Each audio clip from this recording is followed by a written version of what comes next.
صلی اللہ تعالی علیہ وسلم جب کبھی عمر بن خطاب یا ابو جہل کو دیکھتے تو اللہ تعالیٰ کی بارگاہ میں دعا کرتے، یا الہ العالمین، ان دونوں میں جو تیرے نزدیک زیادہ پسندیدہ ہے اس سے اپنے دین کو عزت و قوت عطا فرما۔ حدیث پاک میں ہے، آقا صلی اللہ تعالی علیہ وسلم فرماتے ہیں، کان رسول اللہ صلی اللہ تعالی علیہ وسلم اذا رأى عمر بن الخطاب او ابا جہل بن ہشام قال اللہم اشدد دینک باحبہما الیک۔ یعنی جب بھی پیارے آقا صلی اللہ تعالی علیہ وسلم عمر بن خطاب یا ابو جہل کو دیکھتے تو دعا کرتے، اللہ ان دونوں میں جو تیرے نزدیک محبوب ہے اس سے اپنے دین کو قوت عطا فرما۔ وَكَانَ أَحَبُّهُمَا إِلَيْهِ عمر، ان دونوں میں اللہ تعالیٰ کو محبوب پسندیدہ حضرت عمر تھے۔ محبوب خدا صلی اللہ تعالیٰ علیہ وسلم نے حضرت عمر فاروق اعظم رضی اللہ تعالیٰ عنہ کے لیے خاص دعا فرمائی تھی، اللہم اعز الاسلام بعمر بن الخطاب خاصہ، یعنی یا اللہ خاص طور سے عمر بن خطاب کو مسلمان بنا کر اسلام کو عزت و طاقت عطا فرما۔ اسلام کی بڑھتی ہوئی طاقت و قوت کو دیکھ کر کفار و مشرکین گھبرا گئے۔ آخر کار ایک دن کفار مکہ جمع ہوئے، کفار کے بڑے بڑے سرداران جمع ہوئے، کفار کے بڑے بڑے لوگ جمع ہوئے، کفار مکہ جمع ہوئے اور مشورہ کرنے لگے۔ دوران مشورہ اس مجمع میں اعلان کیا کہ جو شخص آقا صلی اللہ تعالی علیہ وسلم کو معاذ اللہ قتل کر دے گا اس شخص کو انعام کے طور پر 100 اونٹ اور 40,000 درہم دیا جائے گا۔ اس وقت حضرت عمر بھی موجود تھے۔ حضرت عمر نے جب اتنا بڑا انعام سنا، اسلام کی دشمنی ان کے دل میں تھی، حضرت عمر نے کہا میں محمد صلی اللہ تعالی علیہ وسلم کو قتل کروں گا۔ حضرات محترم ننگی تلوار ہاتھ میں لی، قتل کے ارادے سے اس مجلس سے چل دیتے ہیں، اس مجلس سے اٹھ جاتے ہیں۔ حضرت عمر رضی اللہ تعالیٰ عنہ جو ہیں وہ قتل کے ارادے سے جا رہے ہیں۔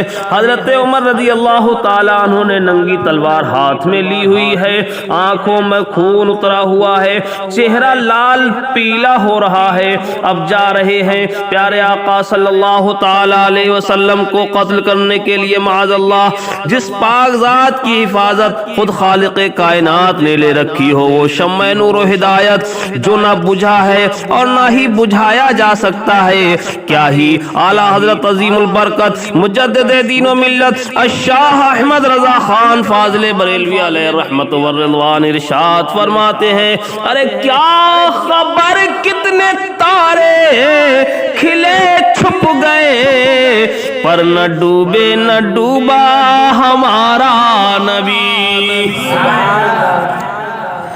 اب بس میں آخر کا شمع فروزہ ہوا، نور اول کا جلوہ ہمارا نبی۔ اور کسی نے کہا ہے کہ نور خدا ہے کفر کی حرکت پہ خندہ زن، ارے پھونکوں سے یہ چراغ بجھایا نہ جائے گا۔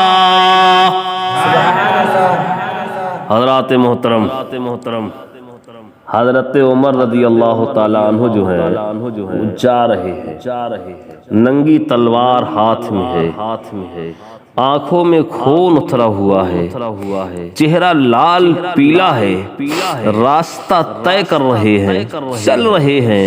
آقا صلی اللہ تعالی علیہ وسلم کو معاذ اللہ قتل کرنے کا ارادہ ہے، اسلام کو صفائے ہستی سے مٹانے کا ارادہ ہے۔ جا رہے ہیں، راستے میں ایک صاحب مل جاتے ہیں جن کا نام ہے نعیم بن عبداللہ۔ انہوں نے جب حضرت عمر کے تیور کو بدلے ہوئے دیکھا، حضرت عمر کے جسم کو، حضرت عمر کے چہرے کو لال پیلا دیکھا، آنکھوں میں خون آیا ہوا دیکھا، آنکھوں میں خون اترا ہوا دیکھتے ہیں، چہرے کو لال پیلا دیکھتے ہیں، غصے سے بھرا ہوا دیکھتے ہیں، تلوار ننگی ہاتھ میں ہے۔ حضرت عمر کے یہ تیور کو دیکھ کر نعیم بن عبداللہ کہتے ہیں اے عمر کہاں جا رہے ہو، ارادہ کیا ہے، کہاں کی سوچ ہے، غصے میں بہت لگ رہے ہو، ہاتھ میں ننگی تلوار ہے اور آنکھوں میں خون بھی اترا ہوا ہے۔ حضرت عمر رضی اللہ تعالیٰ عنہ کہتے ہیں کہ آج صفحہ اسلام سے اسلام کو مٹانے کے لیے جا رہا ہوں، آج اس دنیا سے اسلام کا خاتمہ کرنے کے لیے جا رہا ہوں، آج میں محمد الرسول اللہ صلی اللہ تعالیٰ علیہ وسلم کو معاذ اللہ شہید قتل کرنے کے لیے جا رہا ہوں۔ اللہ اکبر۔ حضرت نعیم بن عبداللہ نے جب یہ بات سنی ہے تو حضرت نعیم بن عبداللہ کہتے ہیں اے عمر اسلام کو دنیا سے مٹانے کے لیے، اسلام کے بانی حضرت محمد الرسول اللہ صلی اللہ تعالی علیہ وسلم کو صفحہ ہستی سے مٹانے کے لیے تو ارادہ ہے، اور اسلام کو اس دنیا سے مٹانے کا ارادہ تو ہے، مگر یہ تو دیکھو کہ تم جا رہے ہو قتل کرنے کے لیے معاذ اللہ رسول اللہ صلی اللہ تعالی علیہ وسلم کو، اور تمہاری بہن اور بہنوئی وہ بھی مسلمان ہو گئے ہیں۔ حضرات محترم، حضرت عمر نے جب یہ سنا بالکل لال اب تو اور غصے میں اتنے تیور بدل گئے کہ میری بہن اور ایمان لے آئی، کلمہ پڑھ لیا، میرے بہنوں نے بھی کلمہ پڑھ لیا، غصے میں آ گئے اور جلال میں آ گئے، در نبی کا راستہ چھوڑ اپنے بہن اور بہنوئی کے گھر کا اب راستہ طے کرتے ہیں۔ راستہ طے کرتے ہوئے گلیوں سے گزرتے ہوئے اپنی بہن کے دروازے پر پہنچ جاتے ہیں، مکان پر پہنچ جاتے ہیں، دروازہ کھٹکھٹاتے ہیں۔ دروازہ جیسے ہی کھٹکھٹایا اندر سے آواز آئی دروازے پر کون ہے، اور جب دروازہ کھٹکھٹایا آواز آئی اندر سے دروازے پر کون ہے، کرچدار آواز میں حضرت عمر نے کہا دروازے پر عمر بن خطاب ہے۔ اللہ اکبر۔ اس وقت جب حضرت عمر نے دروازہ کھٹکھٹایا ان کی بہن اور بہنوئی قرآن کریم کی تلاوت کر رہے تھے، سورہ طٰہٰ کی تلاوت کر رہے تھے۔ ایک صحابی رسول حضرت خباب رضی اللہ تعالیٰ عنہ انہیں پڑھا رہے تھے، جب حضرت عمر کی آواز سنی ڈر جاتے ہیں، سہم جاتے ہیں۔ وہ حضرت خباب جو تھے وہ ایک کونے میں چھپ جاتے ہیں، اب بہن جو ہے سہمی ہوئی ہے، بہن ڈری ہوئی ہے، بہنوئی بھی سہمے ہوئے ہیں۔ دروازہ کھولا، حضرت عمر کے چہرے کو دیکھا، غصے سے لال پیلے ہیں، ہاتھوں میں ننگی تلوار ہے، آنکھوں میں خون اترا ہوا ہے۔ دروازے کے اندر داخل ہوئے، داخل ہونے کے بعد اپنی بہن سے کہتے ہیں اے بہن میں نے سنا ہے کہ تم ایمان لے آئی ہو، میں نے سنا ہے کہ تم نے کلمہ پڑھ لیا ہے، میں نے سنا ہے کہ تم اپنے آباء و اجداد کا دین چھوڑ کر دین اسلام میں داخل ہو چکے ہو۔ تو بہن نے کیا ہی پیارا جواب دیا کہ اے بھائی ہم جھوٹ بول دیتے، اے بھائی جیسے ہم پہلے جھوٹ بولتے تھے ویسے جھوٹ بول دیتے، مگر جب سے ہم نے دامن اسلام پکڑا ہے، جب سے ہم ایمان لائے ہیں، جب سے ہم مسلمان ہوئے ہیں، ہم نے جھوٹ بولنا چھوڑ دیا ہے۔ ہاں بھائی ہم ایمان لا چکے ہیں، مسلمان ہو گئے ہیں۔ حضرات محترم، حضرت عمر نے جب یہ سنا کہنے لگے اے بہن ضد چھوڑ دو ضد، اپنے آباء و اجداد کے دین میں پھر سے داخل ہو جاؤ، دامن اسلام کو چھوڑ دو۔ بہن بولی اے بھائی اب یہ نشہ اترنے کا نہیں ہے، اب یہ نشہ نہیں اتر سکتا، ہم دین اسلام کو نہیں چھوڑ سکتے، ہم مسلمان ہو گئے ہیں، ہم اب اپنا دین نہیں بدل سکتے۔ حضرت عمر کہتے ہیں بہن دین چھوڑ دو، اے بہن یہ دین اسلام چھوڑ دو۔ بہن حضرت عمر کی بہن کہتی ہیں کچھ بھی ہو جائے دین اسلام کو نہیں چھوڑا جائے گا، ہم نہیں چھوڑ سکتے۔ حضرت عمر کرستار آواز میں کہتے ہیں آخری بار کہتا ہوں اے بہن دین اسلام چھوڑ دو۔ بہن نے کہا بھائی کچھ بھی حال کرتے دین اسلام کو نہیں چھوڑیں گے۔ حضرت عمر نے اب بہن کو مارنا شروع کیا اور بہنوئی کو بھی مارنا شروع کیا۔ اتنا مارتے ہیں مارتے جاتے ہیں، کہتے جاتے ہیں بہن دامن اسلام کو چھوڑ دو، دین اسلام کو چھوڑ دو، اپنے پرانے دین میں پھر سے داخل ہو جاؤ، اپنے آباء و اجداد کے دین میں داخل ہو جاؤ جس میں تمہارے آباء و اجداد رہے ہیں۔ بہن کہتی ہیں بھائی کچھ بھی کر لے ہم دامن اسلام کو نہیں چھوڑیں گے، ہم دین اسلام کو نہیں چھوڑیں گے۔ عمر مارتے جا رہے ہیں، اتنا مارا کہ بہن بے ہوش ہو جاتی ہے۔ حضرت عمر بھی تھک جاتے ہیں، بہن بے ہوش ہے، خون سے لہو لہاب ہے، عمر تھک گئے، بہن بے ہوش پڑی ہوئی ہے۔ اب انتظار کرنے لگتے ہیں ہوش میں آنے دو، اب پھر سے سمجھائیں گے، ہو سکتا ہے بہن کی سمجھ میں آ جائے۔ اللہ اکبر۔ حضرت عمر کی بہن کو کافی دیر کے بعد میں ہوش آیا۔ ہوش آنے کے بعد جو ہے حضرت عمر نے بہن سے پھر وہی بات کہی، اے بہن دامن اسلام کو چھوڑ دو، اے بہن دین اسلام کو چھوڑ دو۔ حضرت عمر کی بہن نے جواب دیا اے بھائی تو ہو کے ترش رو مجھے ایزا ہزار دے، یہ وہ نشہ نہیں جسے ترشی اتار دے۔ اللہ اکبر۔ حضرت عمر نے پھر سے مارنا شروع کر دیا، پھر اتنا مارتے ہیں کہ بہن بے ہوش ہو جاتی ہے، اور پھر ہوش آتا ہے تیسری بار بھی اتنا مارتے ہیں کہ بہن بے ہوش ہو جاتی ہے۔ یہی سوال ہے کہ بہن دامن اسلام چھوڑ دو، مگر بہن نے جب تیسری بار کہا، حضرت عمر مار رہے تھے اپنی بہن کو، بہن لہو لہان ہے، خون سے لت پت ہے، خون میں لت پت ہو گئی ہے، خون سے لہو لہان ہے۔ حضرت عمر مار رہے ہیں اور کہہ رہے ہیں بہن دامن اسلام چھوڑ دو، تو حضرت عمر کی بہن جواب دیتی ہے اے عمر، بہن بولی عمر ہم کو اگر تو مار بھی ڈالے، شکنجوں میں کسے اور بوٹیاں کتے سے نچوا لے، مگر ہم اپنے دین حق سے ہرگز ہٹ نہیں سکتے، مگر ہم اپنے دین حق سے ہرگز پھر نہیں سکتے۔ بلندی معرفت کی مل گئی ہے، گر نہیں سکتے۔ جب تیسری بار بہن کی زبان سے یہ کلمات سنے، حضرت عمر سوچنے لگے یہ کون سا نشہ ہے کہ اتنا مارا، تین بار بے ہوش کر دیا ہے، مگر یہ اپنا اسلام دامن اسلام چھوڑنے کے لیے تیاری نہیں ہے۔ اب حضرت عمر کہتے ہیں بہن ذرا وہ مجھے کتاب تو دکھا، تو وہ مجھے صحیفہ تو دکھاؤ، وہ مجھے اوراق تو دکھاؤ جسے تم پڑھ رہی تھی، میں بھی پڑھ کے دیکھ لوں۔ حضرات محترم، حضرت عمر کی بہن جواب دیتی ہے اے بھائی ہم جو کتاب پڑھ رہے تھے، ہم جو قرآن کے اوراق پڑھ رہے تھے، لا یمسہ الا المطہرون، اس کتاب کو وہی ہاتھ لگا سکتا ہے جو پاک ہو۔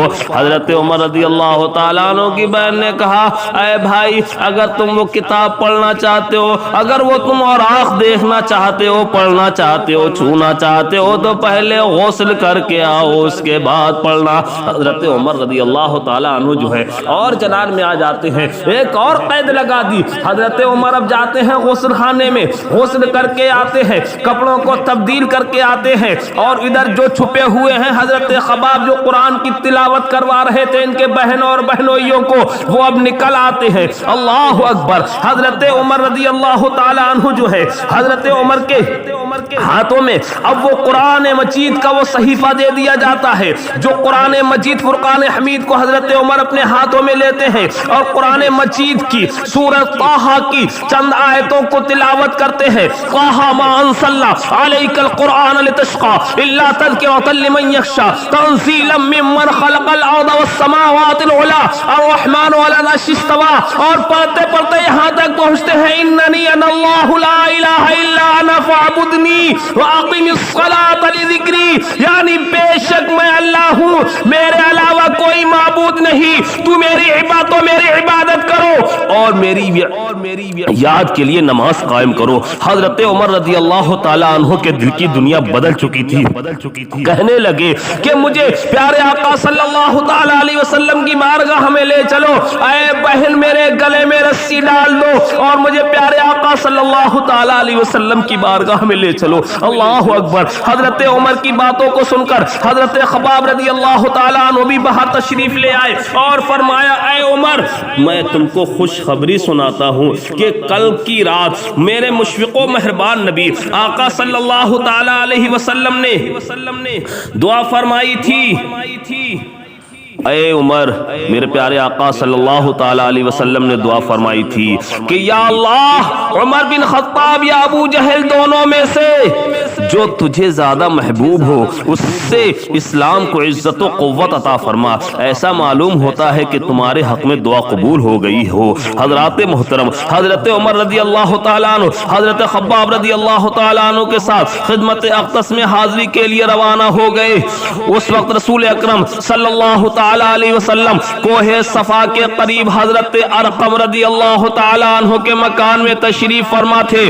آپ صلی اللہ تعالیٰ علیہ وسلم کی خدمت اقدس میں حضرت امیر حمزہ رضی اللہ تعالیٰ عنہ، حضرت طلحہ رضی اللہ تعالیٰ عنہ اور بھی دوسرے صحابہ کرام رضوان اللہ تعالیٰ عنہم اجمعین حاضر تھے۔ حضرت عمر کو آتے ہوئے دیکھا، ہاتھ میں ننگی تلوار ہے۔ حضرت عمر ننگی تلوار لے کر ہاتھ میں آ رہے ہیں۔ یہ دیکھ کر سب کو تردد ہوا کہ عمر کیوں آ رہے ہیں اور تلوار کے ساتھ آ رہے ہیں۔ حضرت حمزہ رضی اللہ تعالیٰ عنہ کی جب نظر پڑتی ہے تو حضرت امیر حمزہ رضی اللہ تعالیٰ عنہ فرماتے ہیں، آنے دو عمر کو، اگر عمر اپنی اچھی نیت کے ساتھ آتا ہے تو اس کا استقبال کیا جائے گا، اور اگر بری نیت کے ساتھ آ رہا ہے تو اسی کی تلوار ہوگی اور اسی کا سر ہوگا۔ حضرات محترم، حضرت عمر دار ارقم کے دروازے پر پہنچے تو پیارے آقا صلی اللہ تعالیٰ علیہ وسلم مکان کے باہر تشریف لائے۔ حضرت عمر پر نگاہ نبوت پڑی۔ جب سوئے عمر اٹھی، وہ نگاہ انتخاب کفر کٹ کے رہ گیا، تیغ کام کر گئی۔ عمر سوئے نبی گئے، نظر سوئے عمر گئی، پڑی نگاہ مصطفیٰ تو زندگی سنور گئی۔ سرکار مصطفیٰ صلی اللہ علیہ وسلم نے حضرت عمر کا دامن پکڑ کر فرمایا، اے عمر، کیا فساد تم اس وقت تک کرتے رہو گے جب تک تم پر ذلت و رسوائی مسلط نہ ہو جائے؟ یہ سنتے ہی حضرت عمر پکار اٹھے، اشہد ان لا الہ الا اللہ وانک عبد اللہ ورسولہ۔ سبحان اللہ۔ حضرت عمر رضی اللہ تعالیٰ عنہ ایمان لے آئے تو صحابہ کرام رضوان اللہ تعالیٰ عنہ اجمعین نے اتنی بلند آواز سے اللہ اکبر کی تکبیر، اتنی بلند آواز سے اللہ اکبر کی تکبیر کہی کہ پورے مکہ کی تمام پہاڑیاں گونج اٹھی۔ ہمارے حضور نبی اکرم نور مجسم رحمت عالم صلی اللہ تعالیٰ علیہ وسلم کی دعا حضرت عمر فاروق اعظم رضی اللہ تعالیٰ عنہ کے حق میں قبول ہوئی۔ پیارے آقا، پیارے اعلیٰ حضرت احمد رضا خان فاضل بریلوی علیہ رحمت و رضوان ارشاد فرماتے ہیں، وہ دعا جس کا جوبن بہار قبول، اس کی اس نسیم اجابت پہ لاکھوں سلام، اور جس سے تاریک دل جگمگانے لگے اس چمک والی رنگت پہ لاکھوں سلام۔ ہم غریبوں کے آقا پہ بے حد درود، ہم فقیروں کے سروت پہ لاکھوں سلام۔ پیارے آقا صلی اللہ تعالیٰ علیہ وسلم نے حضرت عمر فاروق اعظم رضی اللہ تعالیٰ عنہ کو اپنے پاس بٹھایا اور 3 مرتبہ اپنے دستے نبوت و برکت ان کے سینے پر پھیرا اور دعا فرمائی، اللہم اخرج ما فی صدرہ من غل وابدلہ ایمانا یقول ذالک ثلاثا، یعنی اللہ تعالی عمر کے سینہ میں جو گند بھرا ہوا ہے اس کو نکال دے اور عمر کے سینہ کو نور ایمان سے مجلہ فرما دے۔ اللہ اکبر۔ آپ نے اسی طرح 3 دفعہ دعا فرمائی۔ سرکار اعلیٰ حضرت کیا خوب فرماتے ہیں، ارے دل کرو ٹھنڈا میرا، وہ کفے چاند سا، ارے سینے پہ رکھ دو ذرا، تم پہ کروڑوں درود، اور سینہ کے ہیں داغ داغ، کہہ تو کریں باغ باغ، طیبہ سے آ کر سوا۔